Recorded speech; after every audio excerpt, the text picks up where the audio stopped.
तो दोस्तों डिस्क्लेमर पढ़ लीजिएगा, मैं सेबी पंजीकृत सलाहकार नहीं हूं। दोस्तों बात करेंगे जयप्रकाश पावर वेंचर लिमिटेड के बारे में और जयप्रकाश एसोसिएट लिमिटेड के बारे में यहाँ पे बात करेंगे। जैसा कि आप लोगों को मैं अपनी पिछली वीडियो में बताया था, यहीं पे कहीं पे होगी, हाँ ये आईबीसी जो है स्टेज 1 में शामिल हुआ। इस तरीके से मैं आप लोगों को बताया था और पहले से भी बताया था कि जा सकता है, ठीक है ना। तो अभी आप लोग देखोगे जयप्रकाश एसोसिएट लिमिटेड की ट्रेडिंग बंद है। अब अगले सोमवार को ही मतलब ट्रेडिंग होगी, कह लीजिए कि 15 दिसंबर को इसकी ट्रेडिंग होने वाली है। अब उसके बाद कई सारे अपडेट निकल के सामने आ रहे हैं, उनके बारे में हम लोग यहाँ पे बात करने वाले हैं, ठीक है ना। जयप्रकाश पावर की बात करेंगे तो लगभग 2% के आसपास की आज भी गिरावट आई है। हालांकि मार्केट भी आज निगेटिव पॉजिटिव के बीच में झूल रहा था, थोड़ा सा गिर के ही क्लोज किया है कैंडल को। और आज देखेंगे तो इसमें जेपी पावर में 3 crore equity share total trade हुए हैं। 56 करोड़ रुपए के टोटल शेयर बाय सेल यहाँ पे हुए हैं और 37-38% का यहाँ पे डिलीवरी परसेंटेज देखने के लिए मिल रहा है। सर्किल लिमिट इसका 20% का है, ठीक है ना। यहाँ पे अब देखिए जेपी एसोसिएट तो ट्रेड ही नहीं कर रहा है। अब इसमें एक न्यूज निकल के 10 दिसंबर 2025 की आ रही है। ये कमेंट्री ऑफ क्रेडिटर की नेक्स्ट मीटिंग का यहाँ पे अपडेट दिया गया है। जयप्रकाश एसोसिएट लिमिटेड ने ऑफिशियल पीडीएफ एक्सचेंज को दिया है। एनएससी और बीएससी यहाँ पे लिखा है ना, देखिए सॉरी, यहाँ पे देखिए बीएससी लिमिटेड और यहाँ पे एनएससी लिमिटेड, इन दोनों को यहाँ पे ये जो है पीडीएफ दिया गया है, मतलब ऑफिशियल। अब ये कौन सी मीटिंग होने वाली है तो आप लोगों को बता दूं, यहाँ पे 25th मतलब 25वीं मीटिंग यहाँ पे होने वाली है, समझ सकते हो आप लोग। 25वीं ये मीटिंग जो है सीओसी की होने वाली है, कमेंट्री ऑफ क्रेडिटर की मीटिंग होने वाली है। हालांकि रेजुलेशन को जो उसको मंजूरी देनी थी वो मंजूरी मिल चुकी है अडानी ग्रुप को या अडानी इंटरप्राइजेज को कह लीजिए। अब उस पर मतलब होगा, लेकिन ये मीटिंग अब क्यों हो रही है, अब जब मंजूरी मिल चुकी है अडानी इंटरप्राइजेज के बिड को, 53% के आसपास, 93% के आसपास बिड, तो आगे उसका डाटा दिखेगा भी। तो अब क्यों मीटिंग हो रही है, तो देखिए ये मीटिंग इसलिए नहीं होती केवल उसी रेजुलेशन को पास करने के लिए ही। कंपनी को चलाने की भी जिम्मेदारी इन्हीं लोगों के पास है, कमेंट्री ऑफ क्रेडिटर के पास ही है। मतलब जो करता धरता है सभी लोग यही हैं। तो ये लोग हर एक हफ्ते या मतलब इस तरीके से करके मीटिंग करते हैं कि आगे कंपनी में क्या होना चाहिए, क्या नहीं होना चाहिए, आगे कुछ मंजूरियां चाहिए। तो जब तक ये लोग साइन नहीं करेंगे कहीं पे भी एक पैसा फंड इधर से उधर नहीं होगा। तो उसके लिए ये बार बार मीटिंग होती रहती है, ठीक है ना। 12 दिसंबर को अगली मीटिंग होने वाली है, मतलब कह लीजिए परसों। और फिर उसका आउटकम आएगा, उस मीटिंग में क्या क्या बातें हुई थी, उस पर क्या क्या मंजूरियां मिली, क्या क्या मुद्दे पे सहमति बनी, क्या क्या मुद्दे पे सहमति नहीं बनी, उसका एक आउटकम आता है 12 दिसंबर को या 13 दिसंबर को, इस तरीके से आता है, ठीक है ना। तो ये सारी की चीजें होती हैं इस मीटिंग में। तो रेजुलेशन को भले ही अडानी एंटरप्राइजेज के पास कर दिया गया है, वेदांता के जो रेजुलेशन को पास नहीं किया गया है प्रस्ताव को, लेकिन फिर भी ये मीटिंग इसी तरीके से होती रहेंगी, तो ये ध्यान दीजिएगा। अब न्यूज निकल के सामने आ रही है कि अब जो है एनसीएलटी के पास मामला पहुंच चुका है और अब जो है रिव्यू का डेट भी एक तरीके से आ गया है, जिस दिन एनसीएलटी में इसका रिव्यू किया जाएगा, ठीक है ना।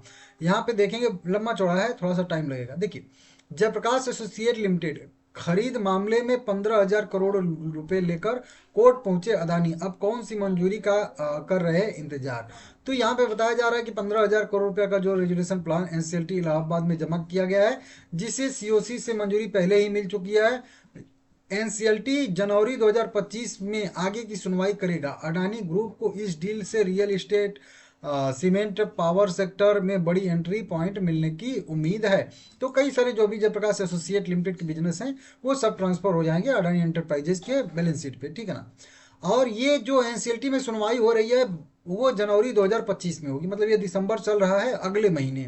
तो एक महीने अभी और इंतजार करना पड़ेगा और पहली ही सुनवाई में मंजूरी मिल जाएगी ये भी जरूरी नहीं है। तो देखना होगा कितना दिन और एनसीएलटी में मंजूरी मिलने को लेकर लगता है। हालांकि चलिए इलाहाबाद जो है एनसीएलटी में प्रस्ताव दे दिया गया है, अब देखते हैं वही सुनवाई होगी उसके बाद होगा, ठीक है ना।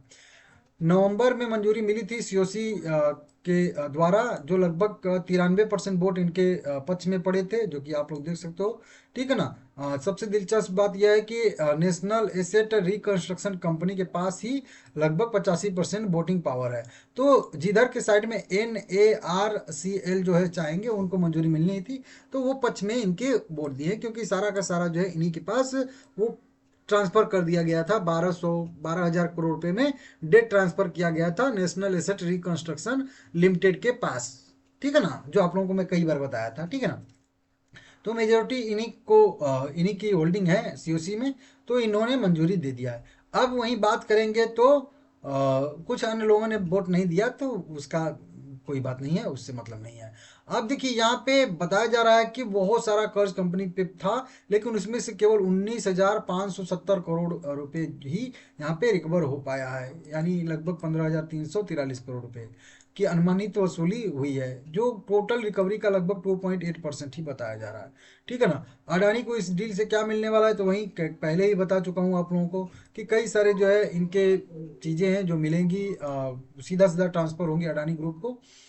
नोएडा में, ग्रेटर नोएडा में लगभग 9,585 एकड़ जमीन है। यूपी और एमपी में भी 6.5 मिलियन टन सीमेंट क्षमता वाली कंपनियां हैं, प्लांट है। जेपी पावर वेंचर लिमिटेड, जिसकी अभी वीडियो बना भी रहा था इसी में, जेपी पावर वेंचर लिमिटेड में जो जयप्रकाश एसोसिएट लिमिटेड के 24% हिस्सेदारी है, वो मिलेगा अडानी एंटरप्राइजेज को। इसके अलावा दिल्ली, आगरा, मैसूर में 5 होटलों में जो है लगभग 867 होटलों वाला रूम में भी मिलेगा। खाद्य निर्माण, इस तरीके से कई सारे बिजनेस यूनिट भी मिलने वाले हैं, ठीक है ना। तो ये सारी की सारी सेक्टर में अडानी इंटरप्राइजेज को मतलब मिल जाएगी एंट्री, सीधा सीधा कह लीजिए। वेदांता ने भी बोली जीती थी, लेकिन सीओसी से मंजूरी नहीं मिल पाई, ये आप लोगों को पता है सब।